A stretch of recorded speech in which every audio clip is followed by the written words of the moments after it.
네, 안녕하세요. 금발군입니다. 예, 오랜만에 다시 마이크를 켰습니다.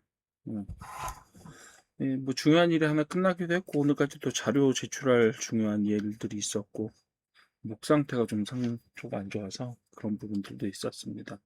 뭐 여러 가지 일이 겹쳤는데, 지금 또 재미있는 기획을 하나 제가, 기획을 하고 있어서, 또 그 내용들 가지고 또 한번 찾아뵐 기회가 있을 것 같습니다. 일단 주말간에 예, 여러 가지 사건들이 있었음에도 불구하고 예, 특히 뭐 제일 큰 사건이라고 하면 스페이스X가 상장을 했고 사람들의 기대만큼 딱 그 정도 기대를 했던 것 같아요. 한 20% 상승 정도를 기대했었을 텐데 그 기대한 만큼 올랐습니다.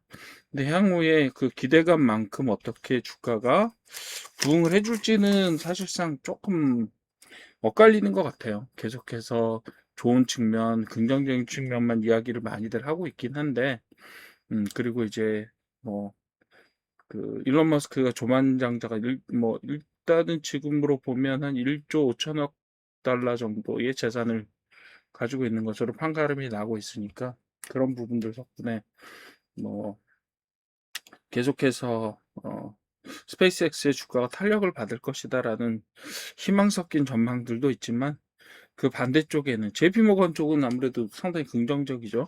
그렇긴 한데 어쨌든 간에 반대쪽의 입장도 좀 있는 것 같기는 합니다. 일단은 밸류에이션 부담도 상당히 있는 것 같고 그리고 스페이스X 사업이 아직까지는 그 회사 규모에 비해서 그렇게 수익성 있는 사업이 못 됩니다.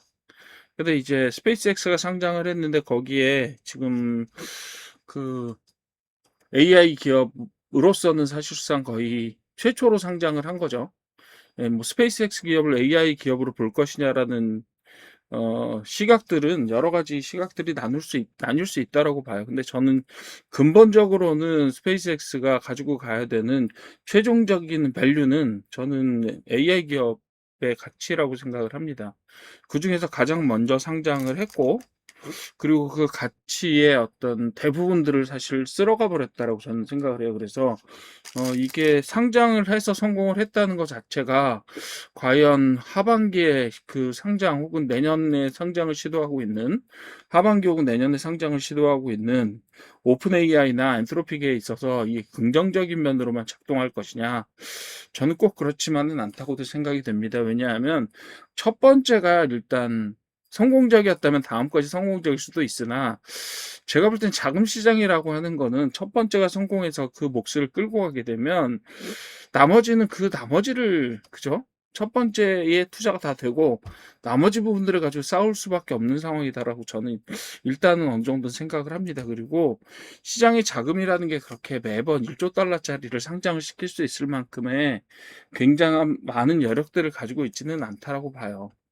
근데 그래서 뭐 1조 달러 가까운 것을 목표로 하고 있는 오픈 AI나 아니면 엔트로픽이 과연 지금의 사업 모델을 가지고 안착할 수 있을 것이냐 그런 부분들이 조금 걱정되는 부분들이 없지 않습니다. 물론 AI 산업이 전체적으로 인프라처럼 작동할 것이다. 저는 차세대 전기가 될 것이다라고 감히 이야기를 하는 사람 중에 한 사람입니다만 그렇지만 그래도 단기적으로 모든 기업들이 지금 AI를 하는 AI 서비스를 제공하고 있는 미드 레벨에 있는 뭐 AI의 산업군의 그 AI 산업의 전체적인 구조 속에서 보시게 되면 뭐 전방 산업도 있고 후방 산업도 있고 인프라를 감당하고 있는 인프라를 감당하고 있는 산업군들도 있고 그 다음에 AI를 이용해서 사업을 전개해야 하는 피지컬 AI라든가 아니면 여타 자동 뭐죠? 예, 그 자율운전이라든가 아니면 뭐 그 여러 가지 사용법들이 나올 수가 있죠. 앞으로 향후에 그런 그 AI를 소비해야 되는 산업들 군들을 포함했을 때 AI 서비스를 코어에서 개발하고 제공을 하고 있는 그 제품군들을 가지고 있는 그 모든 사업체들이 다 성공할 거라고 생각하지는 않습니다. 그죠? 검색과 그 광고 시장에서 여러 업체들이 지금까지 굉장히 수많은 세월 동안 경쟁을 해왔죠.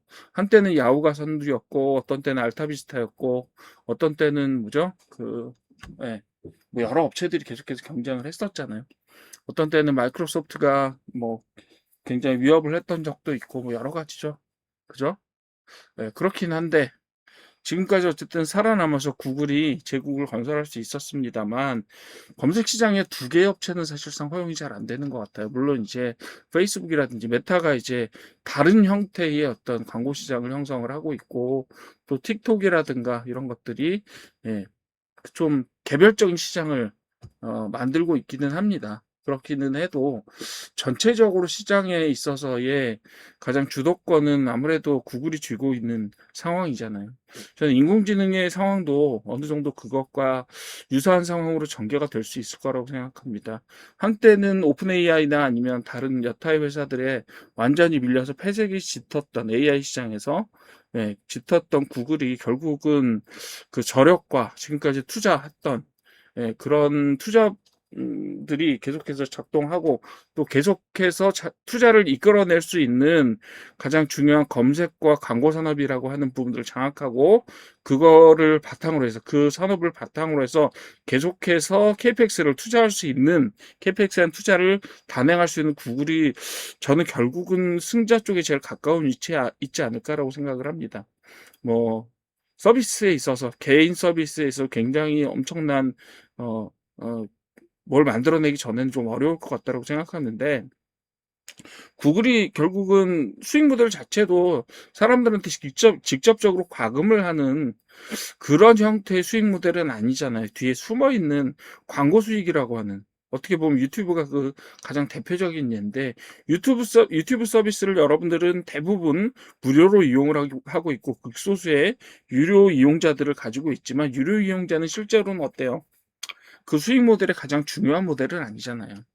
예, 간접적으로 그 광고를 틀면서 광고비를 내는 광고주들이 내는 비용들이 즉 간접적으로 이 부담 그죠? 과금을 하는 그죠? 광고를 봄이라고 하는 간접적인 과금 체계를 가지고 있는 구글이 지금 광고 체계 승자라고 하는 것들을 잘 생각해 보시면 과연 인공지능이 어떤 방향으로 앞으로 가게 될지를 조금 짐작을 해 보실 수 있을 것 같습니다. 소비자 모델 가지고는 사실상 이 시장의 승자가 되기는 저는 어렵다라고 생각을 합니다. 뭐 이런저런 이야기들을 예, 하면서 제가 말씀을 드리고 있지만 어쨌든 스페이스X의 상장 이야기를 하면서 조금 풀어봤는데요. 네. 전쟁이 이제 좀 끝을 향해서 가고 있는 것 같습니다. 거의 트럼프가 40번째로 전쟁이 끝날 것 같습니다. 내가 전쟁을 끝내겠다라고 하는 이야기를 했는데 40번째가 되고 나서 이제 조금 그것이 현실화돼 가고 있는 것 같습니다. 그러면서 이제 김정은하고 사진 찍었던 것도 올리고 이런 걸 하는 걸 보면 다음에 뭘 해야 될지도 좀 생각을 하고 있는 게 아니냐라고 네, 보고 있는데 지금 전쟁을 통해서 인기를 많이 잃었잖아요. 트럼프가. 인기를 얻었다고 생각하시는 분들도 있겠으나 사실 뭐 객관적으로 보면 이민 정책이나 아니면 그 전쟁을 통해서 인기를 상당히 많이 잃었다라고 보는 게 좀 더 객관적일 수 있을 것 같은데 그것 덕분에 사실은 지금 중간 선거 전망은 좀 암울하다라고 생각을 합니다. 저도 조금 더 리서치를 해봐야 되겠지만 지금까지 나온 이야기로는 조금 어렵지 않겠느냐라는 이야기를 하고 있는데 그렇다면 트럼프도 뭔가 전기가 필요하겠죠. 그 전기 마련을 위해서 무엇인가 또 하려고 될 겁니다. 그래서 그런 상황들이 결국 국제 주가에 또 영향을 미치게 될 거고요. 자, 무슨 짓을 하는지 한번 조금 더 두고 보도록 합시다. 근데 뭐 아직까지 전쟁이 완전 종식된 게 아니고 아직도 우러 전쟁이라고 하는 커다란 전쟁의 테마가 남아 있고 이스라엘 하마스, 이스라엘 헤즈볼라도 아직 완전히 정리된 게 아니기 때문에 그런 쪽의 어떤 상황들도 조금 계속해서 영향을 미치게 되지 않을까라고 생각합니다. 자, 일단은 뭐 긍정적인 소식이 주말에 들려오는 바람에 반도체라든가 2차 전지라든가 조선기자재, 피지컬 AI 휴머노이드, 전선 전력 설비와 같은 저희가 지금까지 야 전쟁이 끝나면 이것이 오를 것이다 혹은 이것이 좀 긍정적인 반응을 얻게 될 것이다 라고 했던 종목들이 예, 그런 테마들이 예, 대거 올랐습니다. 그래서 오늘 상당히 큰 폭의 상승을 했는데 그래서 뭐 지난번에 오르락 내리락 하면서 까먹었던 것들을 상당 부분 복구를 했습니다.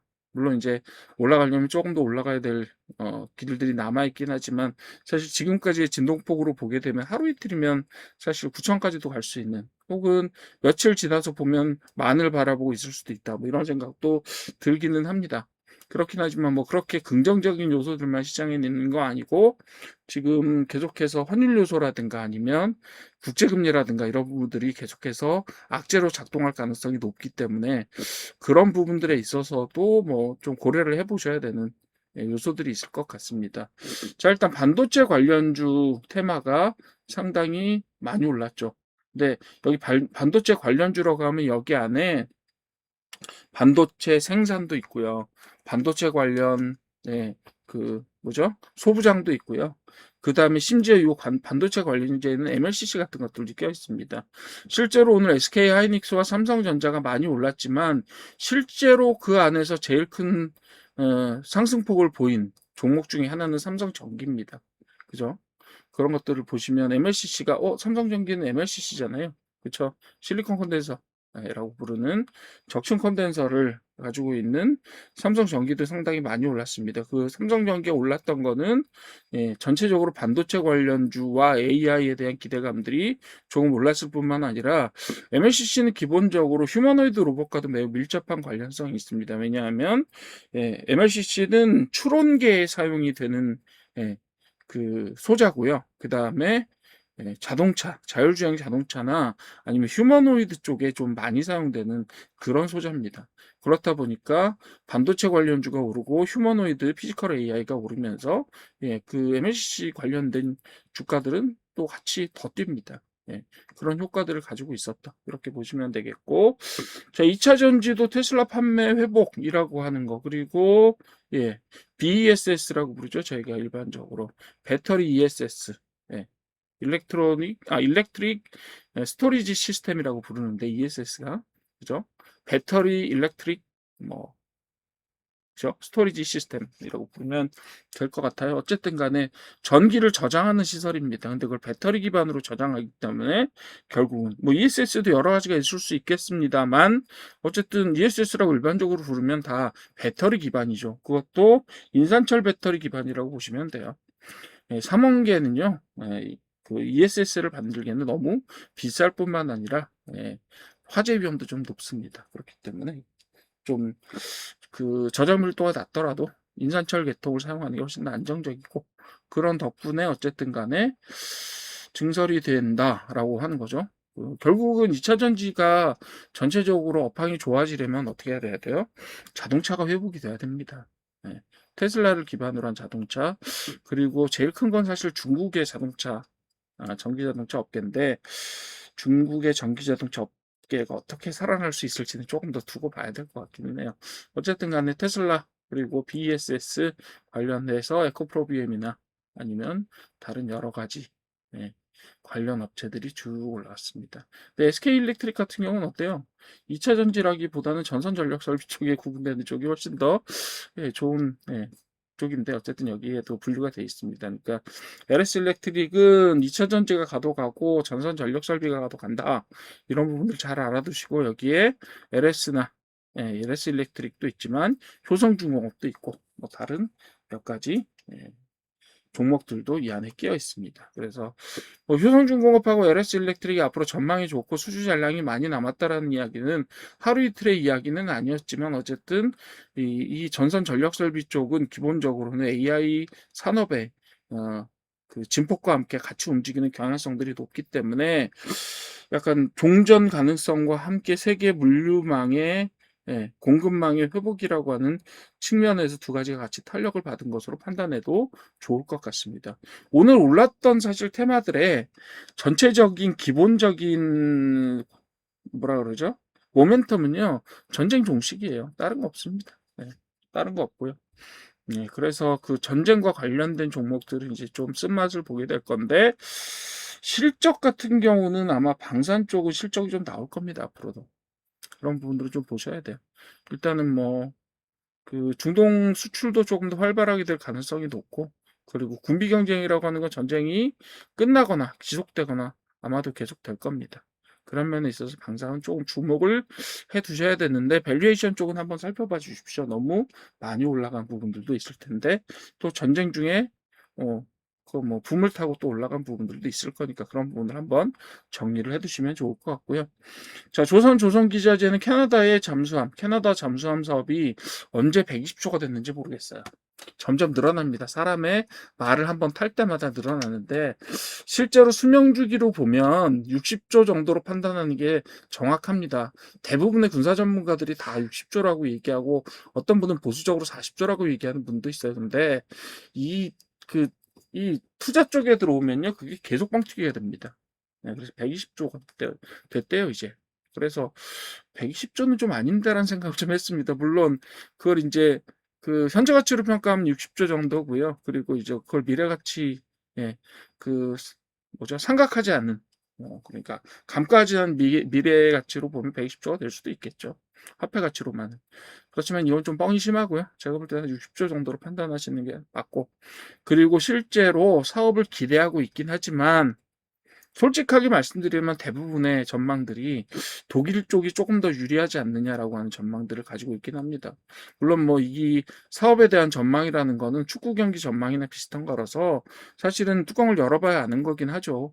그렇지만 지금 이렇게까지 되게 우호적이고 우리나라가 일방적으로 이길 것 같다라고 하는 전망점 자체들은 조금 접으셔야 돼요, 사실. 지금 51대 49, 뭐 40대 60 이 정도로 그 사이로 어딘가로 다 평가하고 있습니다. 왜냐하면 독일이 그만큼 뭐라 그러죠? 절박해요. 예. 독일 그 선박 산업이나 아니면 방산들이 그만큼 절박합니다, 지금. 왜냐하면 다른 사업들에서 상당히 많이 밀렸거든요. 예를 들면 폴란드 사업도 사실 옆에서 독일이 거리도 가깝고 되게 좋아요. 그리고 경쟁도 했을 때 좋은 모델을 가지고 경쟁을 했는데도 불구하고 스웨덴한테 밀렸단 말이에요. 우리나라한테 이기는 건 당연하다고 생각할 거예요. 어차피 독일은.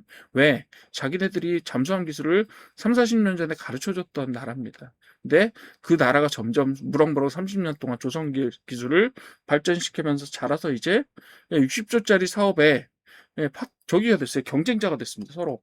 딱 붙는 경쟁자가 돼서 누가 이길지도 모른다 이런 전망을 하고 있으니까 독일로서는 그리고 유럽 EU 쪽에 그 조선업체들이나 방산업체들로서는 상당히 황당할 노릇이죠. 왜?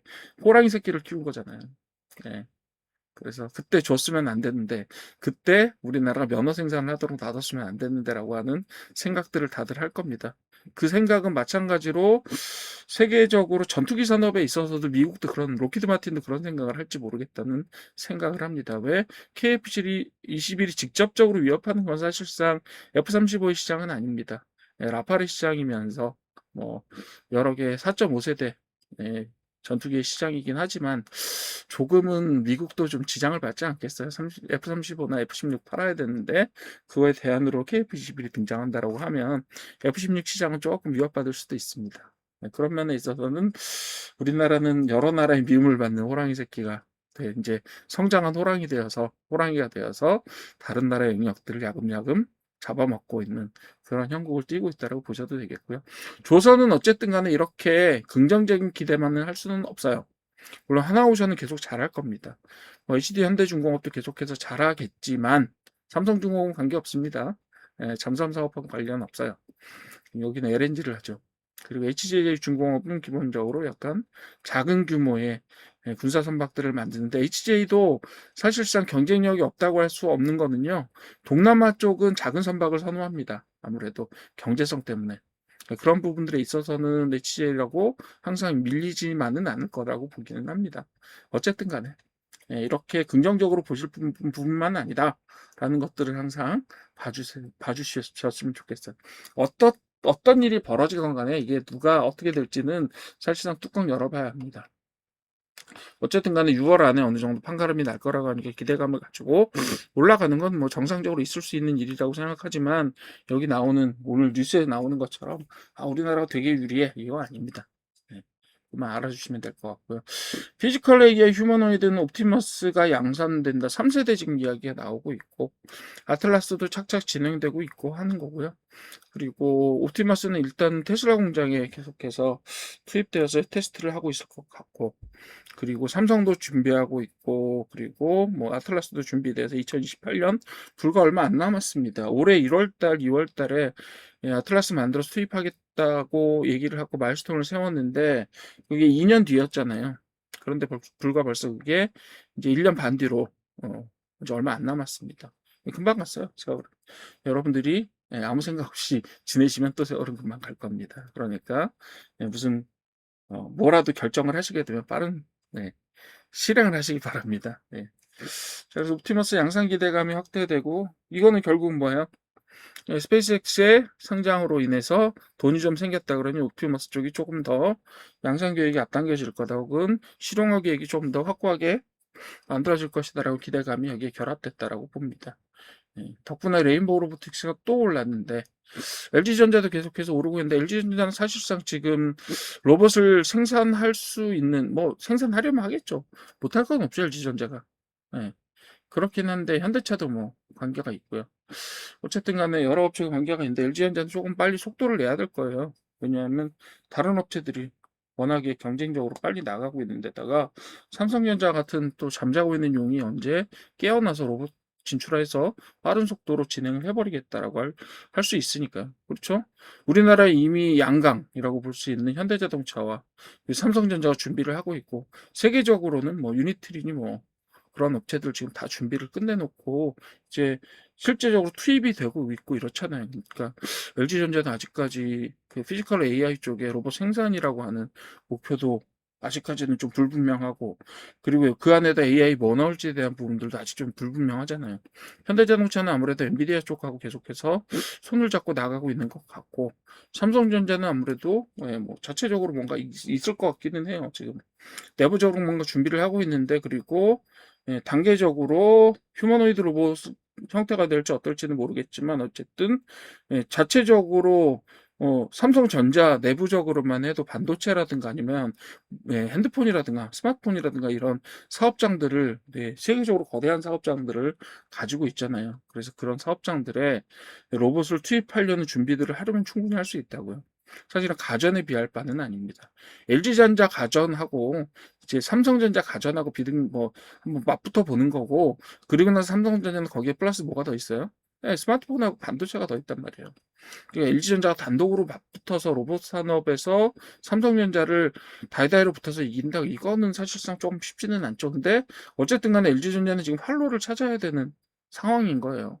그러니까 LG전자는 뭐냐면 지금 가전밖에 없잖아요. 솔직히 말씀드리면. 물론 그 자동차 전장 부분들이 있긴 하지만 전장 부분들도 뭐 계속 커지고 있긴 하지만 아무래도 주는 예, 가전이고 근데 가전 시장은 계속해서 중국의 마켓 셰어가 커지고 있고 그리고 가전 시장이라는 게 사실상 그렇게까지 뭐 그 되게 독특한 기술이 필요한 상황은 아닌 거잖아요.